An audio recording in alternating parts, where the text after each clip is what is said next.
right, on today's episode of Python Papi, we're back inside our smart contracts project. Let's have a look at what we're going to be going over today. And today we're going to finish up the module that we started yesterday, the resetting a dynamic array module. So this is going to be the last part of that section. So let's pick up with some light reading. Now, if we call the withdraw function, we probably want to reset the funders every time we call the withdraw function, which is optional. This is because we don't want to keep track of the funders after we've withdrawn the funds from the contract, which is also optional. So we can do this by using the reset function. This will end up looking like this. You see we have this self.funders equals this empty list here or equal array. And this is going to reset the funders array to an empty array. Here we're saying that we want to reset the funders array to an empty array. And this is what our small contract should look like now. I'll just go down to the withdraw function so you can see what it looks like here.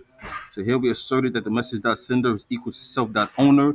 Then when we withdraw the funds, we're going to use the send function with the parameters of self.owner. This is who we're going to send the funds to, and self.balance, because this is the entire balance that we're going to send to the owner or the amount that we're going to send.